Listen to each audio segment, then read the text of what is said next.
Your manners overwhelm me. Excuse me. Go ahead.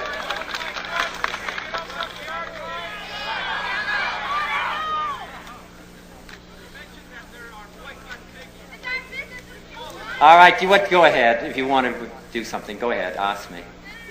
Go ahead. You wanted to ask me something about the archives? Go ahead. I'm sure, as it's been said before, the archives will be open. I think that, could I just say that, and I haven't answered this question before, but there would be nobody that would be more interested in all of these matters as to who was responsible for the death of President Kennedy than I would. I have seen all of the matters in the archives. If I became President of the United States, I would not reopen the Warren Commission report. I think I stand by the Warren Commission report. I've seen everything in the archives. The archives will be available at the appropriate time.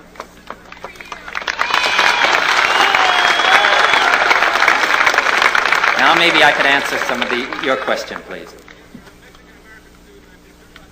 The question was, do I think that if a young man is conscripted for the war in Vietnam and is opposed to the war in Vietnam, is the conscientious objector that should he be forced to go to jail? I think if he's a genuine conscientious objector, then he is not should not go to jail. I'll finish the question. I think that it's I don't think that it's practically possible to separate one war from another. I think that if a person feels morally about the war in South Vietnam, feels on his own conscience that it's wrong for the United States, then I think that he has to be willing to face the consequences of that action. Now it doesn't happen to be a very popular answer, but again, it happens to be the way that I feel about it. I personally against the war and the way the war is being conducted in South Vietnam. If I was drafted, if I was called up, I would go myself.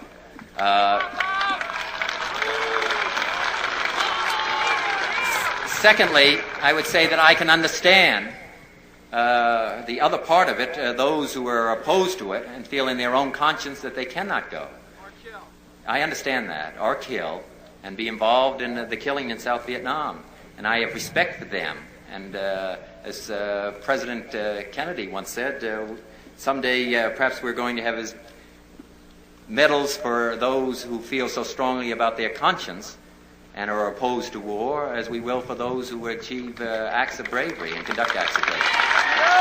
But I have to answer that. Again, I say that I'm not coming here because I think that we agree on everything. All I think is that, as I say, that all of us have to examine ourselves and examine our own consciences and decide what we should do and what we can do. And you asked me a question, which I think is a difficult question, but I have to give you what my answer is, and then everybody decides for themselves.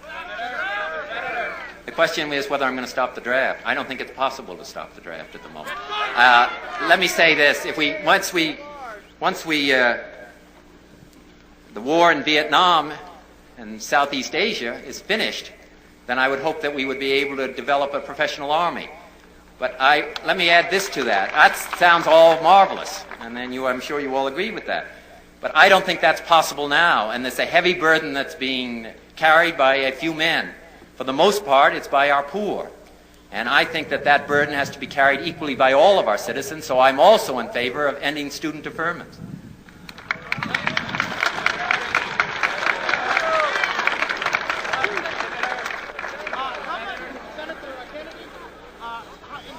Are you going to clap when I leave? You say, tell it like it is and tell you the truth, and that's what I intend to do in this campaign.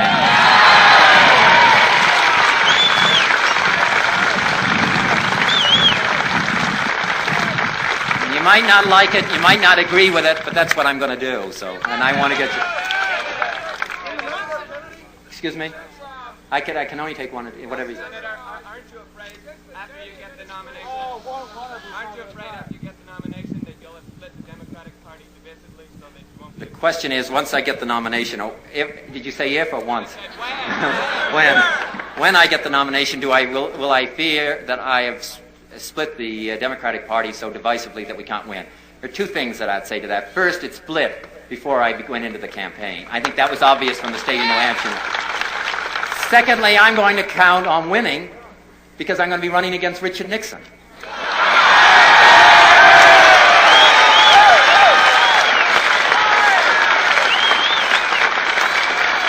And let me say third, I think that there's a new power existing in the United States that goes beyond politicians.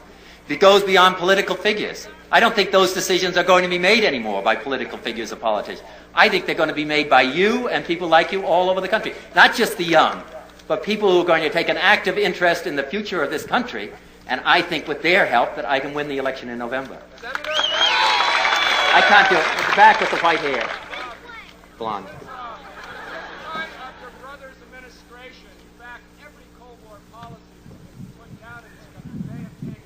But now that was during my President Kennedy's administration.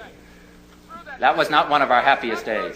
Any appropriation bill under President Johnson, you were asked what you would do personally about draft resistors. You said that you supported a person opposing it on their conscience, but you wouldn't oppose it on your conscience. Therefore, I have to read that you are not morally opposed to this war. And I would have to remember that. That's not true. That is not the question. There are conflicts on both sides. Since you're not opposed morally, Vietnam. Well, now that's not what I said. Do you draw the line? Do you feel that this is just a tactical mistake, a part of the Cold War that you cannot go along with? Where do you stand on the Cold War in general? Oh God! I mean, You can't separate the two. well, I've written a book called To Seek a Newer World, and I'll send you a copy. And it goes in.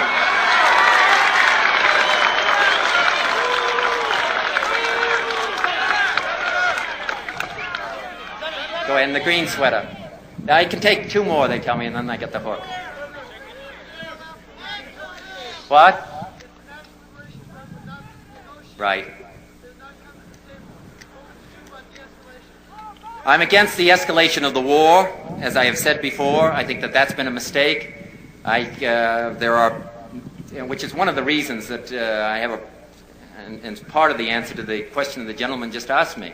There are tens of thousands, hundreds of thousands of people in South Vietnam who do not want to be under North Vietnam or under the rule of the communists. I think that we have a responsibility to them as well. So I would hope that we would go back and protect the population centers and help those. We've been so committed, we've made such an effort there, and we've said that we are going to stay, and a lot of people have made great sacrifice to be by our side, and I think we have to remember them as well. And that's what I would intend to do. I would make an effort to de-escalate. I would de-escalate the effort, as I've said before. I'd protect the population centers. I'd end the search and destroy missions. I would say to the South Vietnamese, if they think the area along the demilitarized zone in Khe Sanh and all of these other areas, if they think they are important, that the South Vietnamese troops should be up there, not American Marines or Americans. I would make it clear. They've talked about drafting the 18-year-olds and 19-year-olds. I'd make it clear that they have to do that. I would make it clear that we want them to that they must end the corruption if they want us to stay there and be by their side. I'd make them get rid of the Commissioner of Customs who spends most of his time smuggling opium and gold. And I would try to associate myself with those elements within South Vietnam who are genuinely interested in their own future and want our help. I was asked about how I stand on the 18-year-olds and 19-year-olds voting. I'm personally in favor of lowering the voting age to 7. And if I am elected President of the United States, I will make all effort to try to get a constitutional amendment to lower the voting age to at least 18. And secondly, I would hope that it's passed here in the state of California to lower the voting age to...